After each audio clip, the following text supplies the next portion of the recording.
अस्सलाम वालेकुम। Faisalabad programme news night के साथ मैं हूं आपका मेज़बान मोहम्मद बिलाल डोगर। माहौलियाती तब्दीली दुनिया का सबसे बड़ा मसला बनी हुई है। हम किस हद तक संजीदा हैं, क्योंकि पूरे पाकिस्तान को अगर देखें तो इस वक्त माहौलियाती तब्दीली, बढ़ती हुई गर्मी की शिद्दत और दरख्तों का ना होना इस वक्त हमारे लिए बड़ा चैलेंज बन चुका है। वज़ीर-ए-आज़म पाकिस्तान की तरफ से एक कैंपेन शुरू की जाती है, लेकिन वो कैंपेन किस हद तक कामयाब है, फैसलाबाद में दरख्त कितने नज़र आते हैं। हम फैसलाबाद सिटी के बिल्कुल मुल्हिका इलाके में मौजूद है, जहाँ मैं सिर्फ ये दिखाने आया हूँ कि दरख्त यहाँ कम हैं तो शहरों के अंदर क्या सूरत हाल होगी। हम दरख्त लगाने के हवाले से संजीदा नहीं है। तस्वीर खिंचाते हैं, एक दरख्त पौधा लगाते हैं, वो पूरा पौधा बड़ा होता है नहीं होता कोई नहीं देखता। कितने पौधे लगे, कितना चेक एंड बैलेंस हुआ, किसी ने नहीं देखा। रिपोर्टें होती हैं, सब अच्छे की रिपोर्ट दिखा दी जाती है, लेकिन इस वक्त माहौलियाती तब्दीली एक बड़ा चैलेंज बनी हुई है। और इस बड़े चैलेंज के लिए सबसे ज़्यादा अहम ये है, माहौलियाती तब्दीली के लिए हमें किन चीज़ों को अडॉप्ट करना होगा। ये हमारे ऊपर, जानवरों के ऊपर, हमारी फसलों के ऊपर, हमारे इन्वायरमेंट में तमाम चीज़ें जो हमसे मुंसलिक हैं, इस मुआशरे से मुंसलिक हैं, उनके ऊपर किस हद तक अफेक्ट करते हैं, वो तमाम पहलू आपके सामने रखेंगे। हमारी पैदावार कम हो रही है, हमारे माहौलियाती तब्दीली बढ़ने की वजह से हमारे जानवरों के अंदर असराब, जो जैसे कि दूध देने वाले और गोश्त वाले जानवर हैं, उनकी नशो नुमा के अंदर कमी वाक़ हो रही है, बच्चों के अंदर बीमारियाँ जन्म ले रही हैं। क्या हैं वो तमाम पहलू, सब आपके सामने रखेंगे। प्रोग्राम के आगाज़ के अंदर ही बात करेंगे माहौलियाती तब्दीली से मुरतब होने वाले असरात हमारी सेहत के ऊपर, हमारी जिस्मानी और जहनी नशोनुमा के हवाले से किस हद तक ये नुकसानदेह हो सकते हैं। डॉक्टर आसिफ विर्क हमारे साथ मौजूद हैं, इनसे बात करें। डॉक्टर साहब बहुत शुक्रिया वक्त देने के लिए। अगर हम सेहत जिस्मानी और जहनी दोनों तौर पर लें तो किस हद तक इसके अफेक्ट्स जो हैं वो हमारे ऊपर मुरतब हो सकते हैं। जी अस्सलाम वालेकुम। ये है कि जब ज़्यादा गर्मी पड़ती है तो आलमोस्ट बॉडी के जो इलेक्ट्रोलाइट इनबैलेंस हो जाते हैं, ज़्यादा पसीना निकलने की वजह से। तो फिर वो जब इलेक्ट्रोलाइट इनबैलेंस हो जाते हैं तो लोगों को चक्कर आते हैं, लोग गिर भी सकते हैं। अक्सर देखा होगा मज़दूर काम करते हुए इमारत से गिर जाते हैं। यह सारा गर्मी की वजह से होता है कि जब ज़्यादा गर्मी पड़ रही होती है तो इलेक्ट्रोलाइट इनबैलेंस हो जाते हैं। तो इन इलेक्ट्रोलाइट को बैलेंस करने के लिए फिर यह है कि हमें प्रॉपर हेल्थ कॉन्शियस रहना पड़ेगा, इलेक्ट्रोलाइट पूरे करने पड़ेंगे, खाने पीने का परहेज़ करना पड़ेगा, प्रॉपर पानी का ज़्यादा इस्तेमाल करना पड़ेगा। तो लीमू का इस्तेमाल करें जो पानी का बॉडी में पानी की कमी को पूरा करेगा इंशाल्लाह। अच्छा डॉक्टर साहब, इसका बड़े छोटे बच्चों किस एज पे ज़्यादा इफेक्ट होता है, किस एज को ज़्यादा कंसर्न करना होगा अपने लिए, ख़ास तौर पे इस तपती धूप के अंदर, क्योंकि किसी दिन आपको नहीं पता कि हम घर से सुबह निकले हैं तो दोपहर का टेम्परेचर का वो डेफिनेटली मोबाइल गैजेट से चेक कर सकते हैं, लेकिन अनएक्सपेक्टेड होता है। कभी वो हाई 20-42 दिखा रहा होता है, लेकिन जब बाहर निकलता है 48 तक टेम्परेचर चले जाता है। उसमें यह है कि हमें तो जो पेरेंट्स को ख्याल करना पड़ेगा ना, पहले तो अपने बच्चों को बाहर ज़्यादा धूप में ना निकलने दें। जो बच्चे धूप में खेलते हैं तो ऑलमोस्ट वो वीक हो जाते हैं, कमज़ोर हो जाते हैं ज़्यादा गर्मी की वजह से। पेरेंट्स को पता नहीं चलता लेकिन वो वीक हो रहे होते हैं। जो बड़े हैं, हम जैसे लोग हैं, हम तो अपना ख्याल कर सकते हैं। एक तो अपने आप को कवर करके बाहर निकल सकते हैं, फिर पानी का ज़्यादा इस्तेमाल कर सकते हैं, जिससे हमारी हेल्थ जो मेंटेन रहेगी।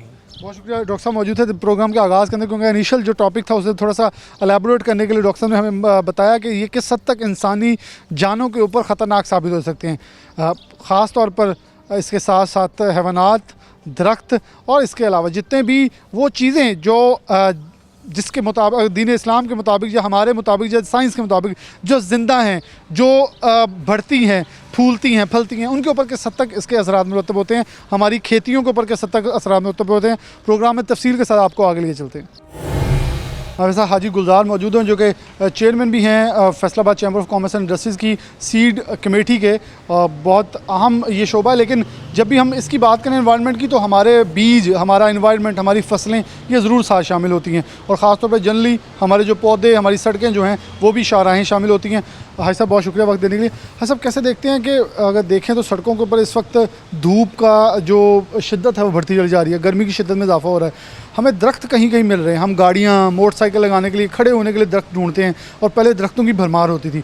रोड्स बिलाशुबा बनने चाहिए, लेकिन रोड्स के साथ साथ हमने वो जो दरख्त काटे हैं उसके मुताबिक दरख्त नहीं लगाए। बिस्मिल्लाहिर्रहमानिर्रहीम। देखिए, आज से आप थोड़ा पीछे चले जाएँ तो हर सड़क पे काफ़ी दरख्त होते हैं, हर दरख्त के ऊपर नंबर लगा होता था, डिपार्टमेंट का दरख्त नंबर होता था, कोई उस दरख्त को काट नहीं सकता था। अभी जिसका दिल चाहे दरख्त काट दिया, पौधे लगाते नहीं हैं, नए दरख्त कोई भी नहीं है, बिल्कुल दरख्त लगाने छोड़े हुए हैं।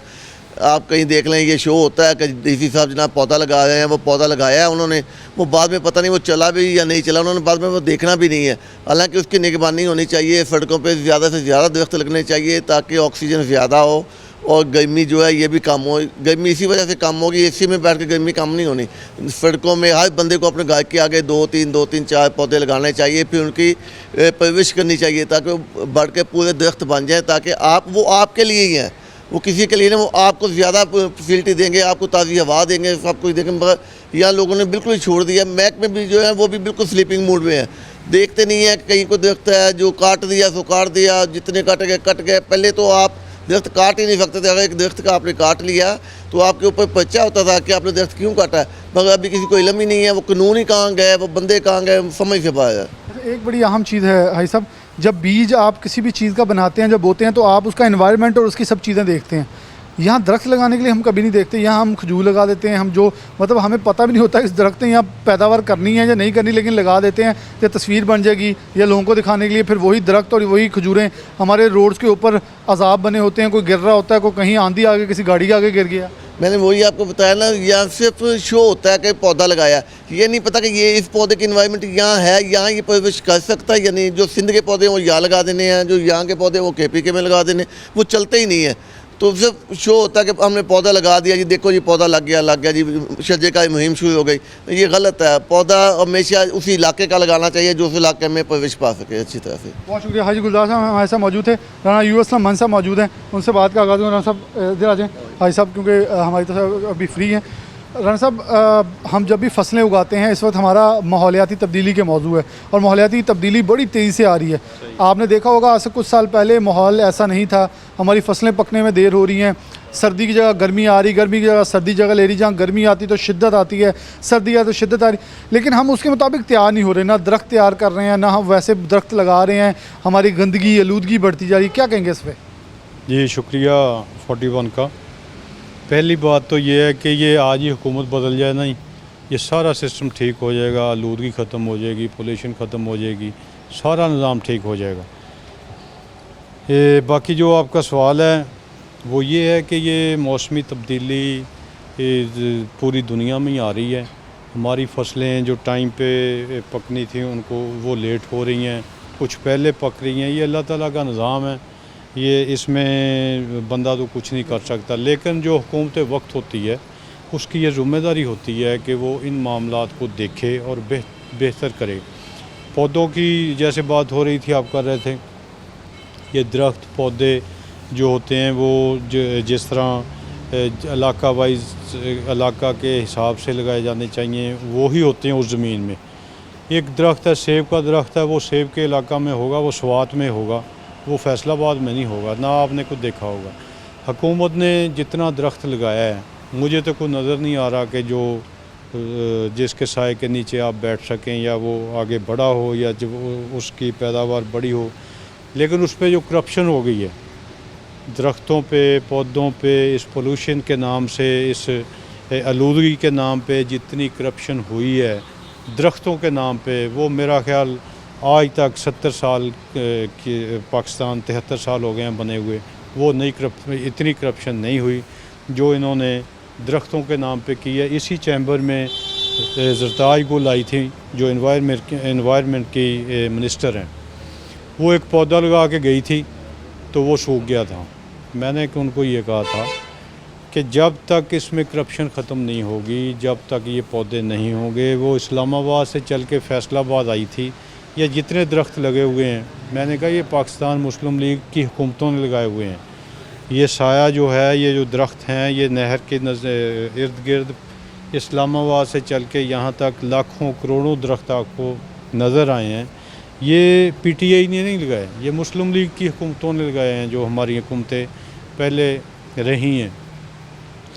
जहाँ इन्होंने दरख्त लगाया, पौधा लगाया, वो सूख गया। मईशत भी इन्होंने तबाह कर दिया हुकूमत ने। महंगाई का हाल देख लें, वो किधर को जा रही है। आम आदमी बिल्कुल मर गया है। पोल्यूशन तो इस वक्त देखें, हम जो सूरत हाल पाकिस्तान के अंदर प्रवेल चढ़ रही है, आप ख़ुद ज़राई फैमिली से ताल्लुक़ रखते हैं, किसान हैं, फिर आपकी गला मंडी से आप चेयरमैन रह चुके हैं, सदर रह चुके हैं उस गला मंडी के। क्या जो बीज जिस इलाके का ना हो या जिस इलाके में नहीं परवान चढ़ता, वहाँ वो चीज़ लगाई जाती है? क्योंकि हमारे यहाँ सियासी हल्का जो सरकारी मुलाजमीन जो हैं अपने दफ्तरों के बाहर तस्वीर के लिए पौधा लगा देते हैं, लेकिन वो पौधा कहाँ तक है हमें नहीं पता। वो ट्री, मिलियन ट्री सुनामी कहाँ गया, बेशक पीटीआई ने एक अच्छा इकदाम किया, लेकिन क्या उसके ऊपर जो खर्चा है, आपने बिल्कुल सही कहा, उसका भी तो चेक एंड बैलेंस होना चाहिए ना कि इतने लाखों करोड़ों के पौधे कहाँ गए आखिर? ये इंशाल्लाह इसका चेक एंड बैलेंस हमारी हुकूमत करेगी जब आएगी इंशाल्लाह, क्योंकि करप्शन इसमें करोड़ों अरबों रुपए की हो गई है। ये तहरीक इंसाफ के जो मिनिस्टर्स हैं वो पहले चेक करें ना कि दरख्त लगाया कितना है, उसमें से चला कितना है, पैदा कितना हुआ है। वो तो सारे सूख गए हैं। मुझे तो फैसलाबाद कोई नज़र नहीं आता कि ये दरख्त लगाया था, ये पीटीआई का दरख्त है और ये देखे कितना बड़ा हो गया है। अगर आपको कोई नज़र आ रहे हैं या आवाम को नज़र आ रहे हैं, हमें नज़र नहीं आ रहे, तो आप दिखाएं हमें, या वो दिखाएं जिन्होंने लगाए हैं। बाकी आपने बीज की बात की है, बीज जो हमारे लगना चाहिए, बात तो ये है डॉक्टर साहब कि हमारे महकमे काम ही कोई नहीं कर रहे, ठीक है नहीं। बीज हम इंडिया का लगाते हैं, ये एडवर्टाइज़ हम इंडिया की करते हैं जो हमारा दुश्मन मुल्क है, कि देखें ये बीज वहाँ से आया, ये देखें ये इसकी पैदावार इतनी है। तो भाई हमारे महकमे किधर हैं, हमारी हुकूमत किधर है, हमारी तहरीक इंसाफ किधर है, हमारी रियासत मदीना किधर है? महकमे जो बने हैं करोड़ों अरबों रुपए की वो तनख्वाहें ले रहे हैं, क्या कर रहे हैं? वो कुछ भी नहीं कर रहे हैं। फिर जी ये बीज कहाँ, ये कनाडा से आया जी, तो भाई ये बीज वहीं उगेगा जहाँ से ये पैदा हुआ है। हमारी ज़मीन तो उसको उठाती नहीं है, हमारी बीज ज़मीन तो उसको मतलब काबिल ही नहीं है कि इंडिया का या कनाडा का या ऑस्ट्रेलिया का या मिस्र का या फ़लाँ मुल्क का बीज हम इधर लगाएं। वो उन मुल्कों के बीज हैं, वो वहीं होंगे, वहीं पैदावार देंगे। हमारी हुकूमत को चाहिए, हमारे उन महकमों को चाहिए, हमारी ज़राअत के महकमों को चाहिए कि वो यहाँ बीज पैदा करें। हम छोटे बच्चे थे उस वक्त से सुनते आज तक आ रहे हैं, गंदम के 2-3 बीज हैं, उससे आगे नहीं ये बढ़ सके। गन्ने के 2-3 बीज हैं, उससे आगे नहीं ये चल सके। एक इन्होंने सेमिनार किया था, मैंने डायरेक्टर ज़राअत पे ये सवाल किया था कि आप ये मुझे बताएं कि ये दालें जितनी हैं, चना है, मूंग है, माश है, इन पे आपने क्या सर्च किया आज तक? कोई बीज निकाला है? कोई आपने ज़मींदार को कोई बीज दिया है कि ये इसको आप ज़मीन में लगाएं और इसकी पैदावार इतनी आएगी, ज़्यादा आएगी, काम आए? कोई सर्च नहीं की, कोई काम नहीं किया, बस खाने पीने पे हुए हैं। अल्लाह अल्लाह खैर सल्ला, मौज मेले लगे हुए हैं इनके। बहुत लगे हुए हैं। राना साहब बहुत शुक्रिया आपका। राना साहब ने कहा बेसिकली अदारे जो हैं वो अपना काम करना शुरू कर दें तो बिलाशुबा ये मामला जो हैं वो हल होते दिखाई भी देंगे और हो भी जाएंगे। ये इनका की पॉइंट सही है कि अगर अदारे नज़र आते तो हमारे सड़कों के ऊपर, जैसे हाजी गुलजार साहब ने कहा, एक नंबर लगे होते हैं दरख्तों में, कौन काट रहा है, कहाँ जा रहे हैं। कभी आज तक किसी चेक एंड बैलेंस नहीं हुआ। इतनी बड़ी तादाद में ये महंगे दरख्त बिकते हैं और इस वक्त देखें तो करोड़ों अरबों के दरख्त बिक भी जाते हैं, लेकिन हमारी सड़कें देखें, जब नहर केनाल एक्सप्रेस वे बनता है तो कोई दरख्त कहाँ गए। किसी ने बाद में यहाँ दरख्त लगाने के लिए जो वेव है वो शुरू करने की कोशिश नहीं की। ब्रेक लेते हैं, ब्रेक के बाद दोबारा हाजिर होते हैं।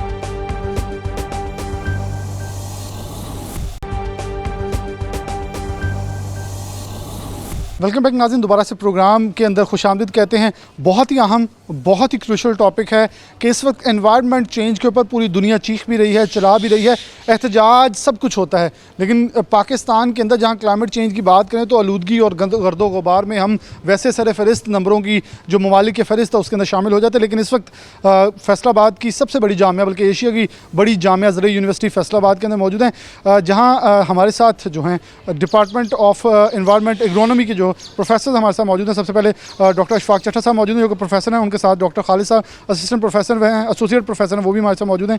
इनसे बात का आगाज़ करेंगे कि आखिरकार हमें किस हद तक बहुत सीरियस स्टेप्स और क्रूशल स्टेप्स लेने की ज़रूरत है। डॉक्टर प्रोफेसर अशफाक साहब मौजूद हैं, इनसे बात का आगाज़ करते हैं। वैसा बहुत शुक्रिया वक्त देने के लिए। कैसे देख रहे हैं कि क्लाइमेट चेंज एक बहुत गैर संजीदा टॉपिक है, जब बहुत संजीदा, या जिस संजीदगी को हम ले रहे हैं इससे भी कुछ आगे संजीदा होना पड़ेगा। बिस्मिल्लाहिर्रहमानिर्रहीम। सबसे पहले तो आपका बहुत शुक्रिया। ये एक इंतहाई अहम टॉपिक है और पिछले 20 साल से पाकिस्तान में इसके मतलब अवेयरनेस शुरू हुई है। इससे पहले तो किसी को 2000 से पहले तो किसी को पता भी नहीं था क्लाइमेट चेंज क्या होती है। तो हमने एग्रीकल्चर यूनिवर्सिटी में सबसे पहले ये क्लाइमेट चेंज लैब जो है शुरू की और उसके बाद बहुत सा हमने और इंफ्रास्ट्रक्चर बनाया ताकि अवेयरनेस हो।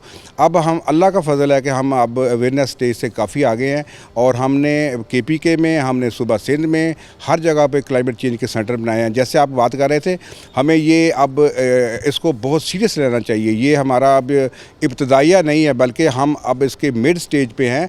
हमें अब जैसे आपने इंट्रोडक्शन में बताया कि हमारा जो मुल्क है ये दुनिया में 8वें नंबर पर है जो क्लाइमेट चेंज से अफेक्ट हो रहा है, और हम कंट्रीब्यूट बिल्कुल कुछ नहीं कर रहे। हम 129वें नंबर पर हैं, हम कंट्रीब्यूट सबसे काम कर रहे हैं, क्योंकि क्लाइमेट जब चेंज होती है तो उसमें कार्बन डाइऑक्साइड ज़्यादा होती है, जिसकी वजह से जाके टेम्परेचर बढ़ता है। अब जो मौजूदा गवर्नमेंट है उसका ये इंतहाई एहसन इकदाम है कि ये वेजिटेशन और नए नए दरख्त और पौधे लग रहे हैं, और ये अब देखेंगे कि आप पिछले 5 साल से आपका हमारा पैटर्न चेंज हो गया है, और जो मार्च में बहुत ज़्यादा टेम्परेचर हाई हो जाता तो वो टेम्परेचर भी अब हाई नहीं होता, और लेकिन ये जो टेम्परेचर हाई है ये दिसंबर और जनवरी की तरफ चला गया है।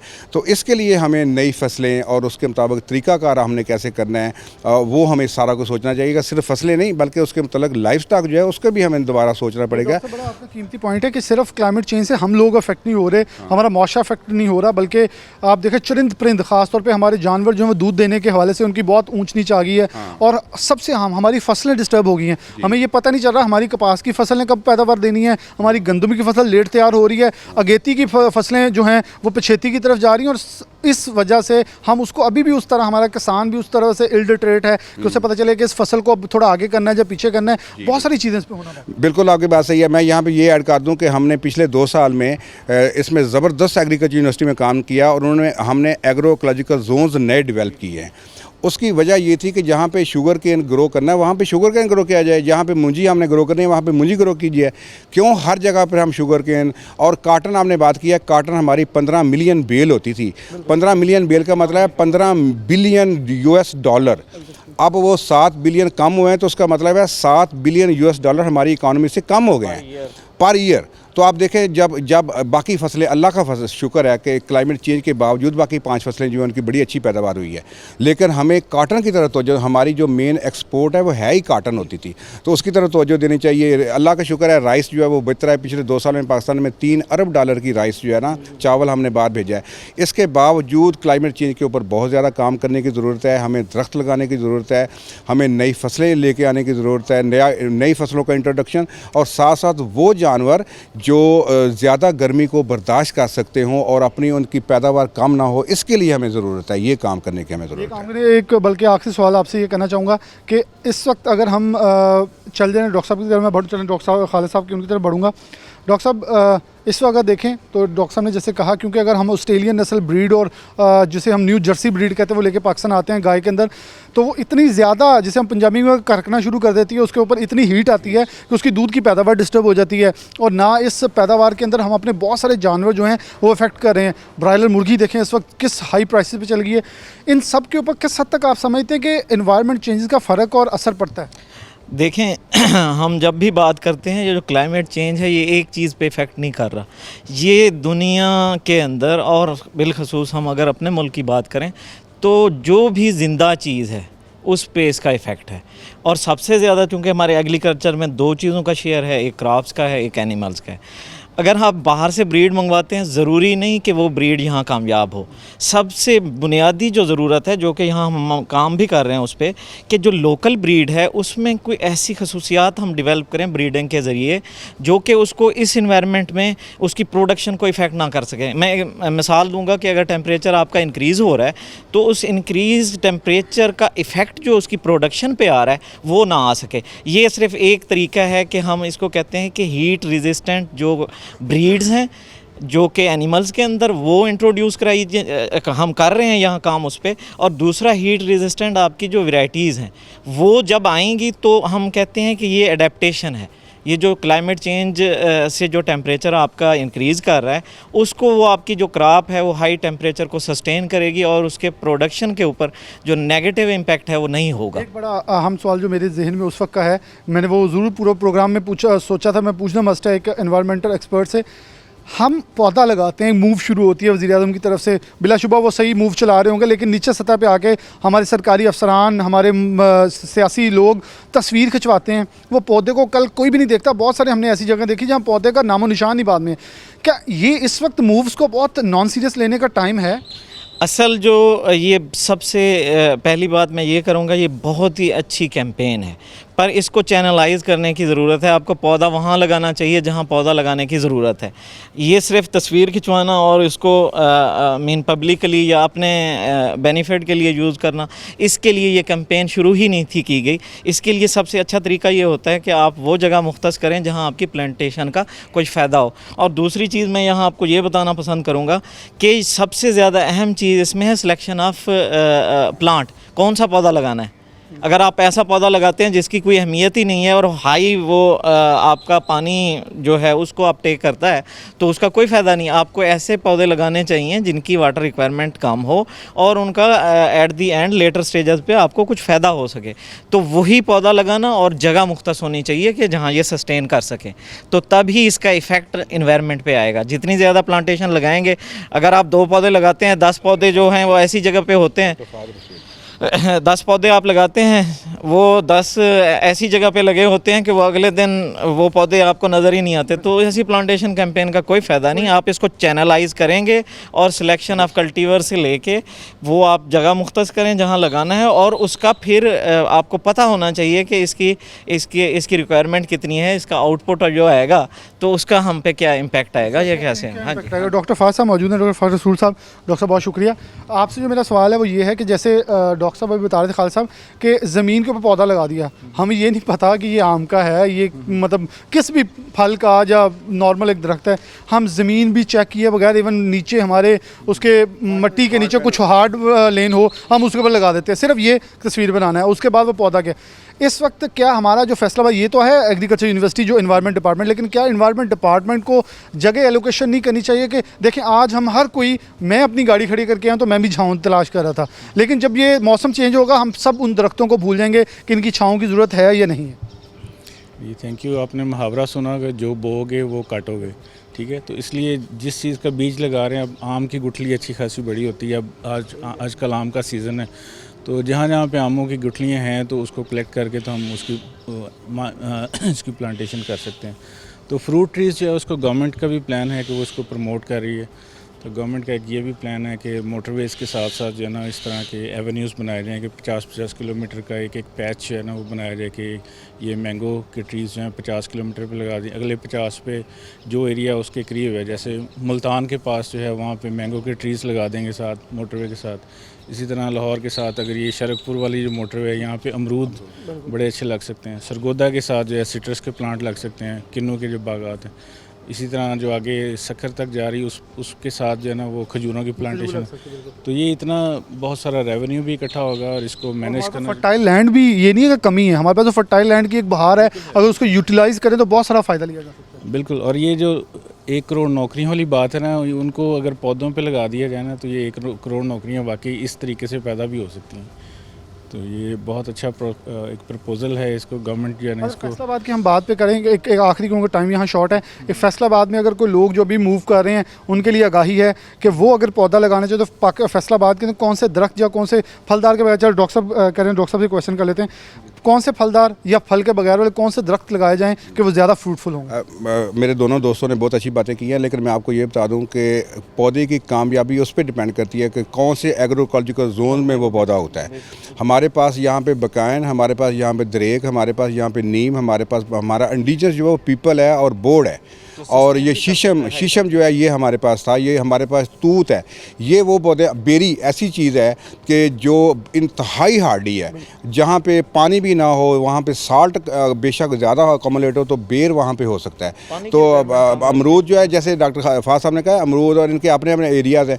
हमें हमारा जो हार्डी प्लांट्स हैं, जो यहाँ पे हमारा इंडिजिनस फ्लोरा जिसको हम कहते हैं, वो उसको प्रमोट करना पड़ेगा। हम ज़रूरी नहीं कि ये उल्टा शोक और ये फाइकस और ये चीज़ें लेके आए। हमारे पास ज़बरदस्त किस्म के अपने दरख्त हैं, उन दरख्तों को हमें प्रमोट करना चाहिए।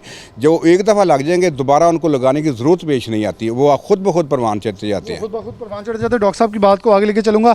FDA को भी एक कानून ज़रूर नाफजुल अमल करना चाहिए कि जितनी भी हाउसिंग सोसाइटीज़ हैं उनकी ग्रीन बेल्ट्स के अंदर मुख्तलिफ ड्रामाइड तौर पर पौधे लगाए जाते हैं, बड़े महंगे महंगे होते हैं।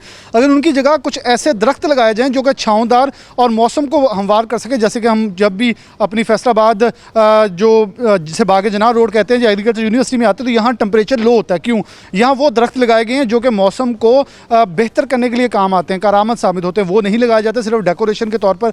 तो ऐसे हमारे हुकूमती इदारों को कोशिश करना, बिलाशुबा बहुत सारे फ्रूटफुल और बहुत सारे जो अहम नताइज और ख़ास तौर पर मुस्बत नताइज जो सामने आ सकते हैं। ब्रेक के बाद दोबारा हाजिर होते हैं।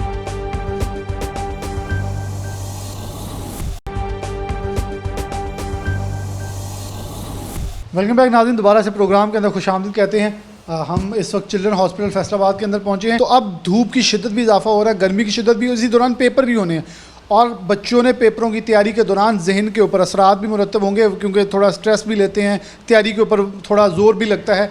तो इन तमाम चीज़ों को, क्योंकि ये इन्वायरमेंट के अगर फैक्टर्स के अंदर हम तमाम चीज़ें बाकी देखते हैं तो ये एक बहुत कीमती फैक्टर है, बहुत आम फैक्टर है जिसको ज़रूर मद्देनज़र रखना है।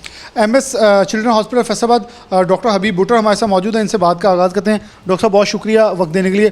सबसे पहले तो डॉक्टर साहब, बड़ा कंसर्न की बात है कि हमारी इन्वायरमेंट इस हद तक ख़तरनाक होती जा रही है कि गर्मी की शिद्दत के अंदर बतदरीज इजाफा हो रहा है। दरख्त लगाने की तरफ हम बहुत कम जा रहे हैं। हीट इतनी ज़्यादा है कि हमारे इस वक्त बाहर अगर देखें जाके तो रोड्स के ऊपर आम शख्स का खड़ा होना, ठहरना कुछ वक्त के लिए नामुमकिन नज़र आता है। सबसे पहले इसको कैसे देखते हैं कि इन्वायरमेंट चेंज इतनी तेज़ी से आ रहा है, क्लाइमेट चेंज के अंदर हम अपना किरदार बहुत कम अदा करते नज़र आ रहे हैं? बिस्मिल्लाहिर्रहमानिर्रहीम। देखिए जी बिलाल भाई, बात ये है कि जब भी दरख्त आप कटेंगे, इंडस्ट्री लगेगी या घर ज़्यादा बनेंगे, अर्बनाइजेशन होगी, तो उसमें ज़ाहिर है वो जगह तो वही है जो हमारी एग्रीकल्चर लैंड थी, तो उसमें आके तो वो दरख्तों की जो कमी है, मैं तो अक्सर देखता हूँ कि जब मैं जहांग रोड पे आ रहा होता हूँ तो अगर गाड़ी का शीशा खुला हो तो टेम्परेचर और होता है। जो ही मैं यूनिवर्सिटी के अंदर एंटर होता हूँ, हॉस्पिटल की तरफ एंटर होता हूँ, अब हमने इधर बेशुमार दरख्त लगाए हुए हैं, तो एंटायर मौसम चेंज हो जाता है। ये नहीं मैं कहता कि यहाँ पे ठंड पड़नी शुरू हो जाती है, लेकिन ये कि काफ़ी टेम्परेचर जो है ना उसका बेहतर हो जाता है कि अब तो आप कंफर्टेबली बैठ सकते हैं। उसका मकसद ये है कि बच्चे जो हैं ना, बच्चे देखें, एक तो स्कूल काफ़ी देर बंद रहे, अब एक तो बच्चों को ज़ाहिर आदत भी उनकी ख़त्म हो चुकी होती है। दूसरा ये कि गर्मी बहुत ज़्यादा है, इसमें बच्चों को बहुत ही अब एहतियात की ज़रूरत है। उन्होंने पढ़ना भी है, क्योंकि अगर खुदा ना खास्ता बीमार हो गया बच्चा तो वो अभी इम्तिहान नहीं दे सकेगा, पढ़ नहीं सकेगा। तो उसमें ये है कि उसको सबसे पहले तो ये है कि वो अपना सर ढाँप के आए, उस पर कैप शैप लेके आए। उसके बाद आप कोशिश करें कि पानी ज़्यादा इस्तेमाल करें, पानी नींबू पानी पी ले। उसके बाद अपना कोई भी जो भी जूसेस ले लें, फ्रेश जूसेस ले लें, फ्लूइड डाइट ज़्यादा ले ज़रा। उसके बाद जो है ना, ये ज़्यादा मिर्च मसाले वाली, तेज़ मिर्च मसाले वाली चीज़ें, और ये फ़ास्ट फूड और ये जो पेप्सी कोला और कोका कोला, इससे वो इंतहाई परहेज़ करे बच्चा, ताकि वो अपनी सेहत बंद अपना हो के सेहत बरकरार रख के, तो ताकि अपनी तैयारी भी कर सके और अपने एग्ज़ाम भी दे सके। देखिए अभी ज़ाहिर है बच्चों ने पढ़ना तो है, ये तो नहीं कर सकते कि अब बिल्कुल अब गर्मी आ गई है तो इनकी, चलो शुक्र अल्लाह ताला के कि अब अल्लाह ताला ने हम पे बड़ा करम किया है कि गवर्नमेंट की भी फुल फ्लेज एफर्ट के साथ कोरोना के केसेस में काफ़ी हद तक कमी आई है। मेरी हेल्थ मिनिस्टर साहबा ने बहुत ज़्यादा काम किया है सारे वे, हालांकि वो ख़ुद बीमार हैं, लेकिन उन्होंने ख़ुद अपना इसमें बहुत ही अच्छा रोल प्ले किया है। तो उसमें वैक्सीन भी अब लग रही है, अब उसके केसेस भी कम हो रहे हैं। तो इसलिए फिर ये बड़ा अच्छा स्टेप लिया गया कि एक स्कूल को खोला जाए। लेकिन ये कि वालिदैन का अब कुछ बनता है, जो वालिदैन का ना अब को चाहिए कि अब वो अब आगे आएँ, वो फोर फ्रंट पे आके, और उनको अपने बच्चों की सेहत के लिए उनको ये मिर्च मसाले चीज़ें, ये उनको ये फ़ास्ट फूड, ये जो कोल्ड ड्रिंक्स हैं, इनसे परहेज़ कराएँ, उनको दूध पिलाएँ, लस्सी पिलाएँ, अपना ये क्या नींबू पानी दें उनको, जिस तरह भी वो दे सकते हैं। अगर फ़र्ज़ करें अगर ज़्यादा पसीना बच्चे को आ रहा है, उसको नमकोल वाला पानी भी दिया जा सकता है, ORS भी दिया जा सकता है। यानी कि ORS को मना सिर्फ मोशन के दौर में देना है, वैसे भी दे सकते हैं। क्या मौसमियाती तब्दीलियों के साथ बीमारियां भी इसके साथ कोई बढ़ती हैं इन टाइम पीरियड के अंदर, जब सूरज की शिद्दत के अंदर और गर्मी की शिद्दत के अंदर इजाफा होता है? छोटे बच्चे, क्योंकि चिल्ड्रन हॉस्पिटल में बैठे हैं, छोटे बच्चों में कौन सी बीमारियां, क्योंकि अब बच्चों की पैदाइश भी हो रही है, क्योंकि वालिदैन बड़े परेशान हो जाते हैं, छोटा बच्चा पैदा हुआ है, वो उसके आँखों का रंग बदलने लग जाता है, बुखार हो जाता है, बच्चों की मोडालिटीज़ होने लग जाती हैं, क्योंकि हमें इल्म नहीं है और हम घरेलू टोटके इस्तेमाल करते हुए अपनी जानों पर जुल्म करना शुरू कर देते हैं। देखिए जी, ये तो है कि जब तो बच्चा जो तो छोटा है ना, न्यू नेट जिसको हम बोलते हैं, तो 1 माह से कम वाला, उसमें तो ये है कि अगर फ़र्ज़ करें उसको बच्चे को वो फीड नहीं ले रहा, तो फौरी तौर पे डॉक्टर के पास लेके आएँ। हो सकता है, ये ज़रूरी नहीं है कि पिलाहट पहले आ जाए, पिलाहट आमतौर पे 3-4 दिन के बाद आती है। पीला यरकान बच्चों में आम है और ये ट्रीटेबल है, इसमें कोई ऐसा मसला नहीं है। ये 3-4-5 दिन के ट्रीटमेंट से बच्चा ये 100% अपना नॉर्मल अपनी डाइट भी लेनी शुरू कर देता है और अपना नॉर्मल हो जाता है। बाकी जो है भाई इसमें इस मौसम में इस हाल की बीमारी बहुत है, दस्त जिसको हम बोलते हैं, इसकी बीमारी बहुत ज़्यादा होती है। वजह उसकी वही डाइट आ जाती है कि बच्चा सही तरह खुराक नहीं खाता, गर्मी में फिरता है, उसकी वालिदैन एहतियात नहीं करते, मत निकलने दें गर्मी में। शाम को जब मगरब के बाद या मगरब से थोड़ा सा पहले खुद लेके निकलें उनको, या वो अगर उन्होंने घुमाना फिराना भी है, या अर्ली मॉर्निंग लेके जाएं उनको। ना दोपहर का सफ़र ना करें बच्चों के साथ, ख़ास कर रात का सफ़र करें या अर्ली मॉर्निंग सफ़र करें। और दूसरा ये कि उसमें असाल की बीमारी है, फिर उसके बाद सांस की बीमारी भी आजकल थोड़ी सी आम हो रही है, एक एनवायरनमेंट की वजह से, क्योंकि ज़ाहिर है पोल्यूशन तो है, इसमें तो कोई शक नहीं। जब भी दरख्त कम, और मैं तो कहूँगा कि जैसे हमारे प्राइम मिनिस्टर इमरान खान साहब का विजन है कि दरख्त जितने भी लगा सकते हैं लगाएं, जहाँ भी जगह मिले दरख्त ज़रूर लगाएं। यही आपके ये आपके लंग्स हैं, एनवायरनमेंट के लंग्स हैं, किस्म के दरख्त हैं, तो उसमें आप बड़ा उसका फ़ायदा होगा। डॉक्टर साहब, जैसे कि आपने बताया बीमारियां कौन कौन सी हैं, इनके तदारक के लिए कौन सी बुनियादी, मतलब अगर हम फल की तरफ, सब्जियों की तरफ जाएं तो कौन सा फल, कौन सी सब्ज़ी और कौन से न्यूट्रिएंट्स होंगे वो बड़े ज़रूरी होंगे इस गर्मी की शिद्दत के अंदर? पानी का इस्तेमाल कितना कर लेना चाहिए? क्योंकि हम अमूमन ये करते हैं कि एक बोतल पकड़ी और पूरी एक बार उंडेल ली, को बाद में हमने पूरा दिन पानी नहीं पीना है, शायद समझते हैं कोई एक बोतल हमारी इनफ होगी। हम अपने आप को ऊँट के मुतरादिफ भी समझना शुरू कर देते हैं, शायद मैं स्टोर कर लूँगा, जब मुझे ज़रूरत होगी तो जिस्म यूज़ कर लेगा। इस पर ज़रा थोड़ा रोशनी डालो। नहीं, इसकी स्टोरिंग नहीं होती, पानी की स्टोरिंग नहीं होती हमारी, ना ही हमारी खुराक की कोई इतनी स्टोरिंग होती है। इंसानी जिस्म है, इसी बड़ा थोड़ी देर के लिए स्टोर करता है। तो उसमें ये कि वक्फे से कम से कम भी है ना, तो 4 से 5 लीटर पानी तो ज़रूर इस मौसम में तो ज़रूर पिएँ मिनिमम। वैसे तो 6 लीटर भी रिकमेंडेड, 8 भी रिकमेंडेड है, लेकिन 4 से 5 लीटर तो डेफिनेटली पिएँ आप पानी, किसी भी शक्ल में, फ्लूइड शक्ल में लें। दूसरा ये कि आप हर किस्म का फल जो है ना, उसमें कोई परहेज़ नहीं, सिर्फ गला सड़ा ना हो फल, ताज़ा फल हो, साफ़ फल हो, वो लें और उसको अच्छी तरह से धो के खाएं, क्योंकि ज़ाहिर स्प्रेज हुई होती हैं तो उससे फिर वो उसका प्रॉब्लम होता है। सब्ज़ी आपने जो मर्ज़ी, लेकिन पकाई हुई, बॉयल की हुई अच्छे तरीके से, ना ज़्यादा ही बिल्कुल भुनी हुई हो, जो पकी, उसके फिर इंग्रेडिएंट्स ख़त्म हो जाते हैं, जो उसके जो विटामिन्स हैं उसमें, जो उसमें उसके जो अपने डाइटरी जो एलिमेंट्स हैं वो ख़त्म हो जाते हैं। बॉयल्ड सब्ज़ी हो बेहतर सी, और अच्छी तरह से बॉयल हुई हो, ये भी नहीं है कि कच्ची सब्ज़ी नहीं खाएं। तो उसके बाद ये कि फल जो मर्ज़ी भी खा सकते हैं, कोई फल का कोई परहेज़ नहीं है। ये मिथ्स बनी हुई है कि ये फ़लाँ इस मौसम में नहीं खाना, फ़लाँ इस मौसम में नहीं खाना, फल भी खाएं, क्योंकि यार अल्लाह ताला ने जो चीज़ बनाई है वो बेमकसद तो हो नहीं सकती, पॉसिबल ही नहीं है। इसी तरह से सब्ज़ी भी खाएं। बाकी बच्चों को इस पर अंडा ज़रूर दें, प्रोटीन है उसमें, इम्यूनिटी बढ़ाती है। जिस तरह से आजकल कोविड का दौर भी चल रहा है, तो उसमें इसकी भी बड़ी अहमियत है।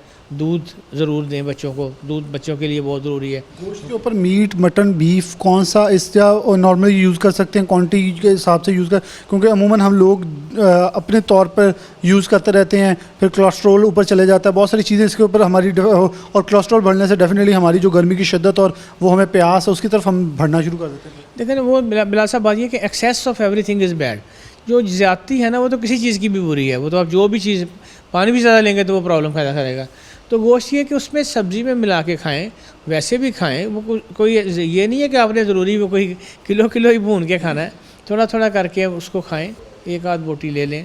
और लेकिन ये कि इसकी ज़रूरत भी है, ताकि प्रोटीन्स, अब हर किस्म की प्रोटीन्स चाहिए होती है। मीट प्रोटीन्स चाहिए, मीट जो मर्ज़ी भी हो, बीफ हो, मटन हो, ये चिकन हो, ये कर सकते हैं आप।